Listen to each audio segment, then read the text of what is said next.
गांव में दो भाई रहते थे। बड़ा भाई बहुत अमीर था और छोटा भाई बहुत गरीब। बड़े भाई के घर में सभी प्रकार की सुविधाएं और धन दौलत थी, परंतु छोटे भाई के पास खाने के लिए चावल तक नहीं था।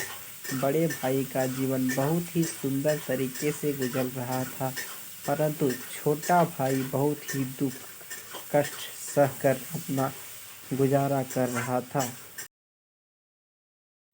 दीपावली का त्योहार आया। बड़ा भाई अपने परिवार के साथ खुशियां मना रहा था, तो दूसरी तरफ छोटे भाई के घर में खाने तक को कुछ नहीं था।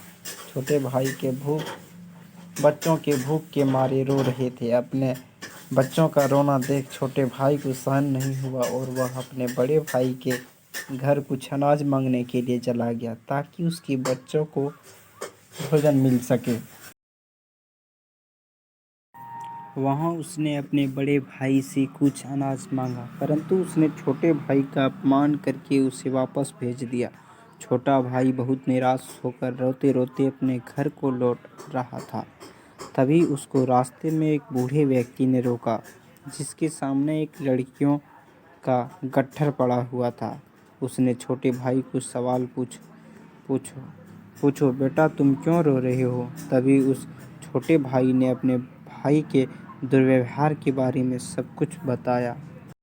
वहाँ तभी उस बूढ़े व्यक्ति ने छोटे भाई को कहा, अगर तुम मेरे यहाँ लकड़ियों का गट्ठर मेरे घर तक पहुँचा दोगे तो मैं तुम्हें एक ऐसा रास्ता बताऊँगा जिससे कि तुम बहुत अमीर बन जाओगे।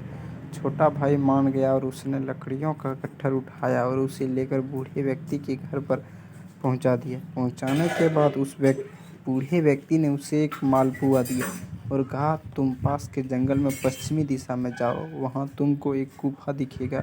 उस गुफा में घुसने के बाद तुम्हें कुछ बौने लोग मिलेंगे। उन बौनों को मालपुआ बहुत पसंद है। वह मालपुए के बदले तुम्हें कुछ भी देने को राजी हो जाएंगे।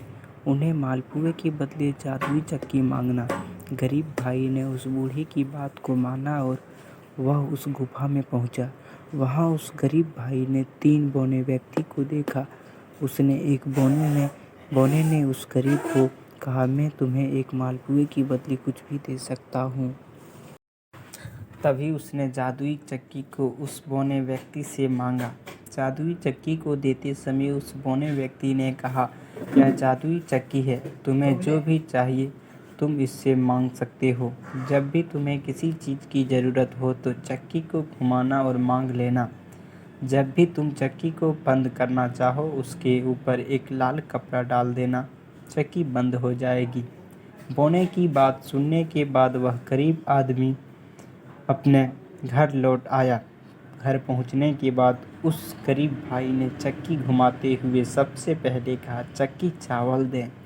तभी चक्की ने जादू से ढेर सारा चावल उनके सामने निकाल डाल दिया।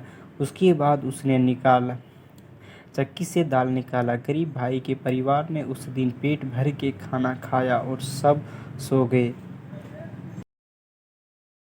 बचे खुचे चावल, दाल और अन्य अनाज को लेकर गरीब भाई सवेरे बाजार में गया। बाजार में अच्छे मूल्य में उसने उन अनाजों को बेच दिया। चक्की की मदद से वह हर दिन कुछ न कुछ अनाज बनाता और बाजार बेचने जाया करता। धीरे धीरे वह अपने बड़े भाई से भी ज़्यादा अमीर बन गया।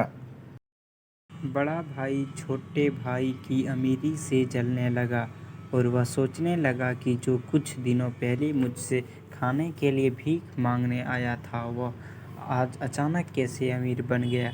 छोटे भाई की असलियत जानने के लिए एक दिन वह चोरी चुपके छोटे भाई के घर गया।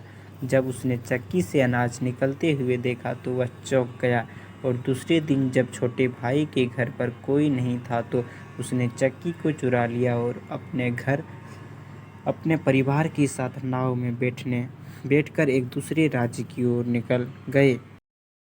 बड़े भाई की पत्नी बहुत चिंतित थी कि आखिर इस साधारण से चक्की में ऐसा क्या है कि मेरा पति पूरा घर बार छोड़कर इस चक्की को लेकर दूसरे देश जाने की सोच रहा है। नाव पर ही पत्नी ने उस चक्की के विषय में पूछा तो उसने पति ने चक्की के विषय में सब कुछ बताया और चक्की को उसी समय घुमाकर आदेश दिया, चक्की चावल बना। बस फिर क्या हुआ, चक्की चावल बनाने लगा। चावल इतना ज़्यादा हो गया कि नाव पानी में डूब गया और बड़ा भाई और उसका परिवार सब पानी में डूबकर मर गए। बड़े भाई को चक्की शुरू करना तो देखा था, परंतु उसने बंद करने का तरीका नहीं पता था। यही उसके अंत का कारण बना।